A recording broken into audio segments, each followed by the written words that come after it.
Papa любила, платные на манила, плача губа любила, она его половина. Сын папа любила, платные на манила, плача губа любила, она его половина.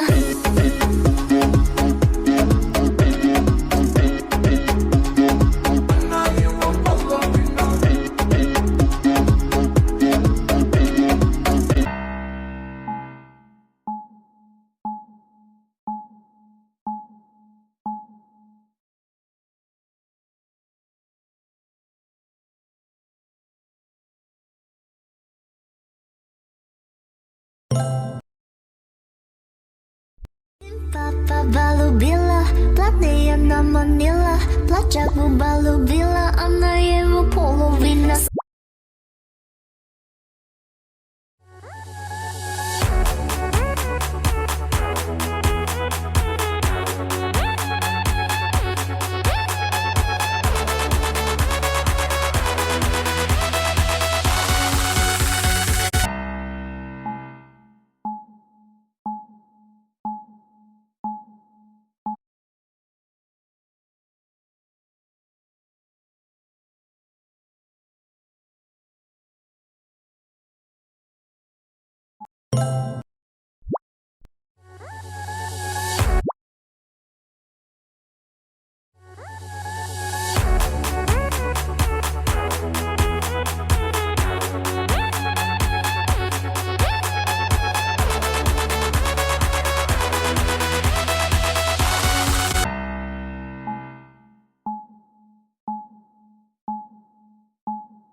एक आदमी एक सुनसान द्वीप पर झाजियांगमियन का एक पैकेट पाता है, लेकिन जब वह उसे खोलता है तो अंदर सिर्फ मसाले का छोटा पैकेट होता है। उस पल के बाद भुना हुआ चिकन भी पहले जैसा स्वाद नहीं देता। वह खाली रैपर को घूरता रहता है, मन में चाह भरी हुई और लालच में बची हुई खुशबू को गहराई से सूंघता रहता है। रात को तो वह झाजियांगमियन खाने के सपने भी देखने लगता है। अगले दिन वह फैसला करता है कि वह खुद एक कटोरा बनाएगा, लेकिन द्वीप पर आटा नहीं है, तो वह बहुत सारे घास के बीज इकट्ठा करता है और उन्हें एक बर्तन में पीसता है। फिर उसमें पानी डालकर आटा गूंथता है, लेकिन उसे सिर्फ एक काला चिपचिपा सा गाढ़ा मिश्रण मिलता है और कोई रास्ता न होने पर वह भुनी हुई मछली से काम चलाता है। फिर भी झाजियांगमियन की उसकी चाह और बढ़ती जाती है। एक दिन वह अपने आश्रय पर पक्षियों की बीट देखता है। अचानक उसके दिमाग में एक आइडिया आता है। ये पक्षी फसलों पर खाते हैं, अगर इनमें से किसी को बदहजमी हुई हो तो उनकी बीट में बीज हो सकते हैं। वह पक्षियों की बीट उठाकर ध्यान से देखता है और सच में उसे कुछ बीज मिल जाते हैं। खुश होकर वह एक गाड़ी की मदद से और बीट इकट्ठा करता है और जमीन का एक टुकड़ा साफ करके उन बीजों को बो देता है। अब उसके अंदर फिर से उम्मीद जाग जाती है। हर दिन वह जोश से भरा रहता है। वह साइकिल के फ्रेम को हल की तरह इस्तेमाल करता है। आधा टन के पत्थर भी उसे रोक नहीं पाते। बीजों की रक्षा के लिए वह अपने ही कपड़ों से एक बिजुका बना लेता है और फिर वह इंतजार करता है, अपनी फसल पर नजर टिकाए हुए और समय बिताने के लिए उस रैपर को देखता रहता है। समय के साथ वह द्वीप पर रहने में और माहिर हो जाता है। हर सुबह वह कुछ छोटी मछलियां पकड़ता है, पेड़ से एक पक्षी का अंडा ले आता है और उन्हें अपने फावड़े पर तल लेता है। वह अपने इकट्ठा किए हुए पसीने को भी मसाले की तरह इस्तेमाल करता है। नाश्ते के बाद वह खेत में काम करने चला जाता है। आखिरकार उसके बीज अंकुरित हो जाते हैं। अब आदमी पहले से भी ज्यादा मेहनती हो जाता है। वह पूरे द्वीप में काम की चीजें ढूंढता है। तभी अचानक उसे एक पेड़ में फंसी बोतल दिखती है। उसके अंदर एक चिट्ठी होती है जिसमें हेलो लिखा होता है। आदमी समझ जाता है कि कोई उसे देख रहा है। वह तुरंत रेत में जवाब लिख देता है। पता चलता है कि वह एक ऑटिज्म से पीड़ित लड़की है जो उसकी जिंदगी को देख रही थी। वह उसका जवाब पाकर बहुत खुश होती है। उसी रात वह एक और बोतल समुद्र में फेंकती है। आदमी भी एक पेनपाल मिलने से खुश होता है, लेकिन उससे भी ज्यादा खुशी उसे इस बात की होती है कि उसके बीज उग चुके हैं। हरी पत्तियों को हटाकर वह देखता है कि मक्का लगभग पक चुका है। वह खुशी से चिल्ला उठता है। लड़की समझ जाती है कि उसे झाजियांगमियन की कितनी चाह है, इसलिए वह उसके लिए एक कटोरा मंगवाती है। लेकिन जब डिलीवरी वाला उसे लाता है तो आदमी नूडल्स लेने से मना कर देता है।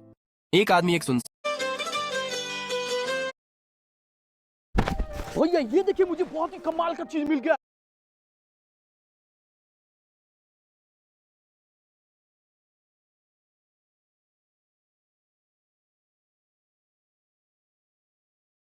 भैया ये देखिए, मुझे बहुत ही कमाल का चीज मिल गया। ये लग रहा है कि बहुत ज्यादा महंगा होगा।